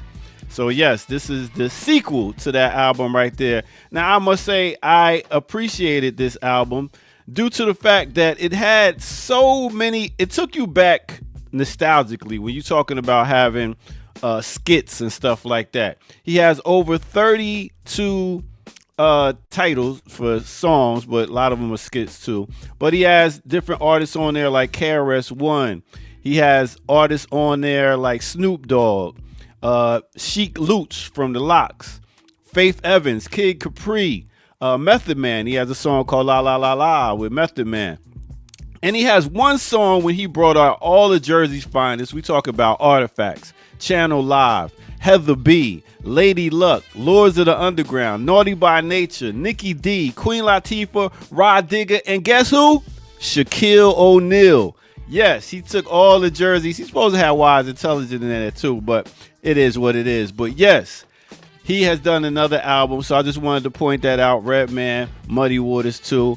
If we were to give it a listing from 1 to 10, I would give it about a 7. I give it about a 7. Not his greatest album, but he did his thing as usual. Big up to all the old school heads coming back and doing their albums. So that's what it is. Right here on the Remix Morning Show. That's that Redman, Muddy Waters 2. Now let's get back to it. Like, subscribe, and donate. BLKLiberationMedia.org. Go to the website. Thank y'all. Let's get back to it, y'all. Cross my T's and dot my I's. My hustle mode in overdrive. Haters don't want to see me rich, so I catch them all slipping for a lick. Hey, what the deal, bro? Cannabis vibe all in my lingo.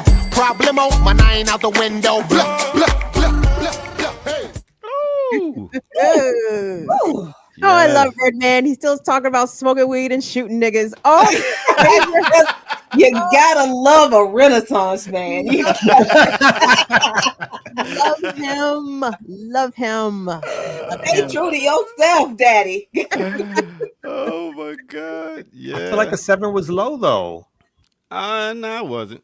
No, I mean, no. especially compared to his other albums and compared to a ranking. I mean, that's not bad. I have a challenge, ear doctor, per your math though, because you said this is 15 years since the original release of Muddy Waters, and you said Muddy Waters were released in 1996. I don't think that's been 15. It's almost close to 30. So that's what people do. They sit back and dissect. You do math. To... You said dissect. You knew she was gonna get you. Simple math was dissection. That's Since we're there, make sure y'all tune in this Thursday as we actually do Redman classical breakdown. So make sure y'all tune in for that. Nice. 11 a.m. Mm-hmm. All right. Looks like y'all got the same hat. Oh, Kim? Leave her hat alone. Who is it heresy to say that I'm not a big fan of skits, though? I don't like skits. Yeah, I feel you. There's a couple of, I mean, Wu-Tang did some good skits and Yes. they stuff, but sometimes I'm like, they go on for too long. I'm like, I'm here for the music, not for your comedy routine. Touche. I can see that. Some of Reggie's skits, and then some of Reggie's skits are, very good. So he brought back Uncle Quilly. So that's is there a Superman lover on this? It's 2 Superman lovers on there. Yes, it is. Yes. He brought Shaq on there, y'all. He got Superman Lover 7 and Superman Lover. Yeah, Why? Superman Lover Why? 7. He could have Shaq kept is in Shaquille. Oh yes. Yeah, Jersey had one of the best athletes to do hip hop. When we talking about actually have lyrics, done a song with Biggie, did a song with Rakim. Actually has a Grammy for that album. I know. Just because the Grammy nominating committee gives people Grammys, it don't mean that shit is good. Jersey, stand up. That's all we saying. Listen, we gonna have a fight with Jersey. Oh, okay. we don't object to Jersey. We object to the police. Shaquille is the police. He's the police. Thank you. Thank you. I mean, Come on, man, Jersey, y'all do better than this. Speaking of black cops, you know you don't fuck with the police like that. Come on. Speaking of black cops, he do got Karis One on there too, so you know. But yo, I just love the fact that you're still able to have fun with it, like the whole Bismarck, having fun with hip hop and ludicrous style of just some outlandish shit to be said. I just glad that's back because I'm tired of all this shooting and killing, even though he's still. Somebody sent me a new Redman video. And it's so regular. This nigga, I guess this is Newark. I'm assuming he shot this right on the streets of Newark. Not a video vixen in sight. You know what I'm saying? Like, it's very much. He's such a regular, amazing. Oh my God. I just love him so much because he's extra regular. Like he is super, super regular, which is amazing. But he's a hood celebrity. Everybody knows Redman. Exactly. All right. Well, I think we got some time for some more stories here. So let y'all go ahead and get to it. Sweet. Peace. Thanks. Ear Doctor. Yep, y'all. It's the Remix Morning Show. 2025 version coming at y'all strong. Jacqueline Lukman, Kamal Franklin, Kim Brown, the Ear Doctor. Peace of love going out to Rakita Ryan in the chat. What's up to Jared Ball, run around the tree line street somewhere. And Erica Brown. Thank you so much, Sister Erica, for lacing us today with some stories. Kamal, let's make use of Sister Erica's efforts and let's go to the run sheet and see if we have. I did pull one up. You got one in particular you want to do, or should I pull up the one I got? Whatever you got will be sufficient. All right. Sufficient. You guys don't forget to like the video, subscribe to the channel, support us at blkliberationmedia.org.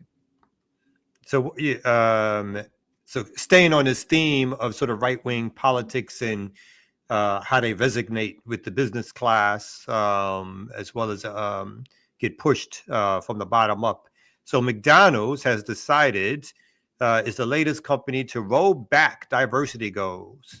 So 4 years after launching a push for more diversity in its ranks, McDonald's is ending some of its diversity practices, citing a U.S. Supreme Court decision that outlawed affirmative action in college admissions. McDonald's is the latest big company to shift its tactics in the wake of 2023 ruling and a conservative backlash against diversity, equity, and inclusion programs. Walmart, John Deere, Harley Davidson, and others rolled back their DEI initiatives last year.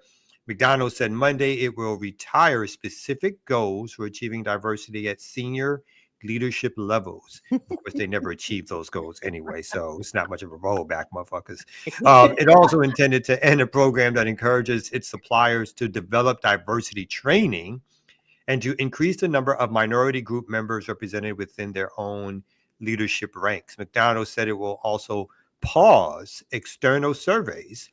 The burger giant didn't elaborate, but several other companies, including Lowe's, Ford Motor Company, suspended their participation in an annual survey by the Human Rights Campaign that measures workplace inclusion for LGBTQ plus employees.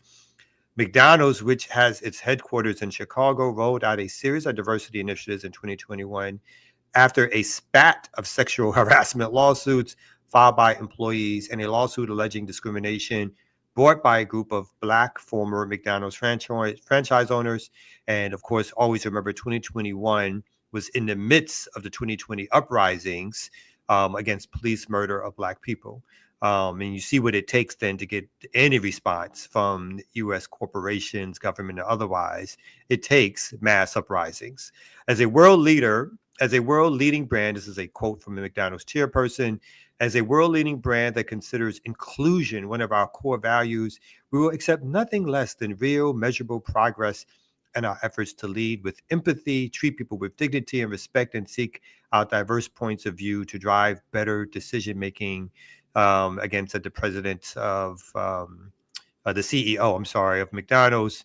But McDonald's said Monday that the shifting legal landscape after the Supreme Court decision and the actions of other corporations caused it to take a hard look at its own policies.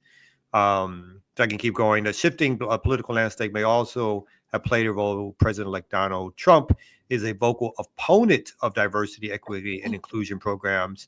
Trump tapped Stephen Miller, a former advisor who leads a group called America First Legal that has aggressively challenged corporate DEI policies as his incoming deputy chief of policy. So there's a little bit more, but there you have it. Oh, wait a minute. Let me read this part here. It says, in an open letter to employees and franchise, McDonald's senior leadership team said it remains committed to inclusion. The company claimed that, and that's my word, not the stories, that 30% of its U.S. leaders are members of underrepresented groups, up from 29% in 1%. McDonald's previously committed to reaching 35% by the end of the year. So there you have it. McDonald's, no more diversity inclusion, although it was all paperwork, public relations anyway. And yeah. So does that mean McDonald's is going to stop using hip hop in their advertisements now too? Oh hell no! Because hell you no. know, because that's diversity. You're diversifying your marketing tools by using our culture that you just said you don't want to. And by the way, and can I just say these DEI things? Oh my God. If y'all thought corporations were serious about that shit, this should let you know that they never were. Because if you're serious about looking at your corporate environment and realizing, dang, it's lily white at the top. Ain't nobody black in this boardroom but the cleaning crew. And I'm not even making a joke here, because that is the reality in almost every corporate company in this country. Right. So if you have a corporate environment where you know everybody in leadership is white, everybody who is above the supervisory level at the franchise location, everybody on the board of directors, everybody, the COO, the CFO, the director of marketing, all of these people, they're all white. If you're really concerned about what your leadership structure looks like and who it represents and who is represented in your leadership structure, nobody would have had to tell you to initiate a DEI initiative. If you really gave a shit, you just make sure that, like, who are we promoting people from our folks down the line to get up here and run this corporation? Obviously we're not. Let's fix that. And if you were really serious about it, what other corporations are doing in abandoning their DEI programs, you wouldn't do it because it's important to you. But because corporations and the people who run these corporations really don't care about you, don't care about consumers, don't care about their employer. The only people they are concerned about are the people in those boardrooms, the white people in those boardrooms, and the white people in the other companies' boardrooms. They are the only opinions they care about. That's why McDonald's trashed their DEI program when other companies did. That's why other companies trashed their DEI programs when Trump won the election, because it was all window dressing. It was all empty bullshit liberal window dressing with the intention of appeasing people who were doing exactly what Kamau said in the middle of the uprising against racialized police terrorism in 2020. And we saw how huge that was. So these corporations enacting these DEI programs, they were like, oh, the Negroes are mad. And then they were like, oh my God, the whites are joining in. So they had to do something. They had to do something to calm folks down. So that, oh no, we will implement these DEI programs and we will show people that we are part of the solution. We're not part of the problem. We want more of you to have opportunities. It was all window dressing. It wasn't for any. I wish the thing they would DEI would be, or stop doing, would be putting on burger stands in our neighborhoods. I mean, that's to point out that it is the worst, trashiest, health-free food that you could probably pick up from any fast food restaurant. Health-free. And it is health-free. It is cheap and it is terrible for your health. But you know, and they'll have like black kids selling that stuff to us in our neighborhoods. That they won't stop doing is pouring those things into our communities. So yeah, we won't be making any decisions. Sometimes I'm just I'm happy about it. You know what I mean? I don't want us to be ahead of these corporations, because I think we should be fighting these corporations in the first place. I know it's a different class of people who are now worried about their jobs in middle class America, because white folks are mad, and so now they're not going to be hiring black folks no more. But I'm just like, you know what? You can if you stop your DEI, can you stop putting them burger stands in our neighborhoods? Because we don't need McDonald's burgers in our neighborhoods. What's the response, or what should the response be to companies and corporations that have eliminated these programs? I know the Sharpton ilk are, I guess, boycotting Walmart. I'm not sure how that's going. But do boycotts would boycotts even be appropriate here? I'm hearing on social media the oft repeated myth, black people have $1.2 trillion and we just withheld our trillions. Because we sitting on trillions, right? Where are your trillions at, Jackie? You got to, Jackie, put your 20 million away. Put it away. I'm sorry. Excuse me. I'm sorry. We said 1.2 trillion. We can't keep giving Walmart our trillions. Can't keep giving McDonald's our trillion. The whole DEI spectacle to me, it smacks of Nancy Pelosi in a kente cloth kneeling in the Capitol Rotunda, and the bitch could barely stand the fuck back up. Right? You know what I'm saying? Like that's when I hear DEI, that's the picture I get. Oh, white people kneeling in kente cloth. In the kente cloth. And then having trouble standing back up. But anyway, should there be a response? Are we even able to formulate a response that could impact the bottom line of these corporations that have rescinded their DEI policies? Sharpton says we can. Sharpton says we can. Sharpton needs to shut the hell up, because if he wasn't telling our people to boycott McDonald's for the reasons Kamau said and for the genocide, then shut the fuck up about them and their DEI program. I don't care about the damn DEI program. They're giving IDF soldiers burgers. They're giving IDF soldiers free food, rewarding them for slaughtering Gazan people. Fuck this DEI thing. He gonna sit around and tell people to boycott McDonald's because they got rid of their DEI. Nigga, we need to boycott your ass. That's what we need to do. It's just January 7th, and look at what y'all did. Hate us. Got you cussing already on January.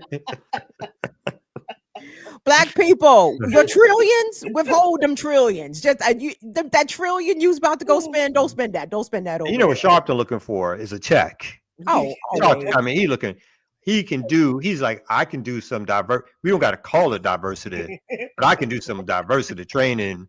You can give some money to my corporation of several $1 million. That's how that's what he's looking for. It's another, again, it's a scam and within a scam within a scam.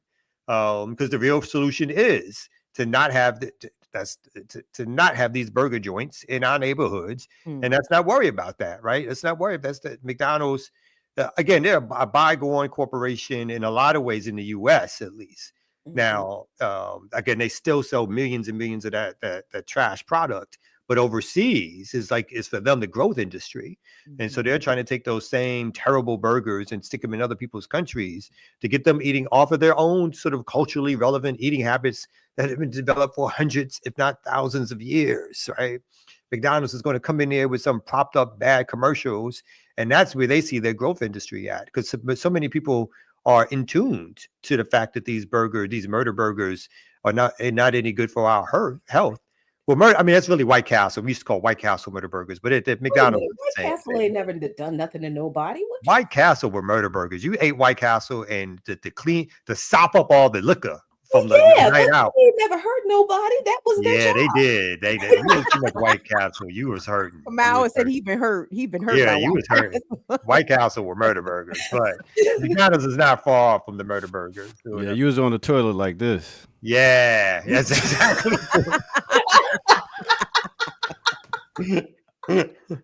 That was it was like White Castle, but I mean, and McDonald's is not that, but get them out. I mean, I think people know about the health issues, but again, because the economy is such that people sometimes people feel like they gotta spend a little bit to put some food in their kid's mouth. We understand, like, you know what I mean? And that's partly what happens, but fuck McDonald's, like Jackie said. I'm a little calmer than what Jackie was doing, but fuck McDonald's. So what if they put a Whole Foods in the hood? You think people, first of all, couldn't even afford it, and then they would be like, this shit ain't got no taste. And Whole Foods in the hood is not gentrification for the hood. Again, it's not meant for the people in the hood. It's meant to be the first way in which people get thrown out, because look at what happens. The property value around the Whole Foods goes up intentionally. And so it goes up to the point where Black folks can't afford it, can't afford the rents, get thrown out the neighborhood. The cops come in, And so Whole Foods is not an indicator of our neighborhood getting better, is an indicator of gentrification and our neighborhood getting pushed back. Unless we control the resources, the economies, going old school back to Malcolm, even on the neighborhood level. If we don't control it, if we don't run it, if it's not building out as a political project for eventual liberation, then it's all about white supremacy. I mean, Hood's got the worst produce section. So how do you get a healthy restaurant or fast food place in the hood that's going to actually work? Well, here's the thing. I mean, we act as if this has always been the case. I've lived in Southeast DC since I was 6 years old, and we used to have Murray's stores around here that used to have a fresh vegetable section. And then all of a sudden, Murray's went out of business. They disappeared. Now, yeah, you get a whole bunch of crazy, cheap-ass processed meat. Those burger patties, I'm sorry, nothing. Nobody's burger patties were better on the grill than Murray's. That's just, and that's still true. Yes, you can still find them. But there were healthier options in poor neighborhoods that did exist at some time. Capitalism being the way it is, and what's the word? Monopolization. Murray's got bought out by a larger corporation. And the larger corporate, I can't remember what the corporation is, but they closed all those stores in the poor neighborhoods. So all of those little grocery stores, those little Murray's and those little out of the way places that had the fresh food, the fresh grocery, fresh vegetables, and gone. And what would they replace with after a few decades? Dollar stores. Dollar stores, fast food stores, and liquor stores, convenience stores, right? So food deserts wasn't always the case, but it also wasn't like a recent phenomenon either. And it's like we don't remember that there was a period when things were bad, yes, but they were not quite this stark. So we've lost a lot of just our recent history of what our neighborhoods were like, the things that we did have, and we don't even realize what we've lost. So we don't know what we can work on to get back. And that I don't know what I don't. Ooh, as an organizer and a political educator, that's huge. That is huge because I don't even know where to start. Where do I start? Remixers, we're going to all work and figure this out together. Thank y'all for tuning in another day and rocking with us on this Tuesday as we start back in 2025. On this Tuesday, we'll be back here tomorrow morning with some more Remix Morning Show. Y'all got anything between now and tomorrow y'all want to talk about before we got anything going on? We got Burn It Down with Kim Brown tonight, 7 p.m. Eastern time. Please join us, please, and thank you. All right. And speaking Jackie? of Patreon content, I am going to drop some Patreon content because I always talk about history. And on my Patreon, I'm starting a series on the history of struggle. And I did the first drop on my Patreon yesterday. So what I'm going to start doing is drop it on my Patreon first, then I'll drop it on y'all. There it is. Bam. All right, Kamal. I'll see y'all tomorrow right here on No Other Than the Remix Show. Peace out, my people. Kamal still ain't doing nothing. Nah, he's not.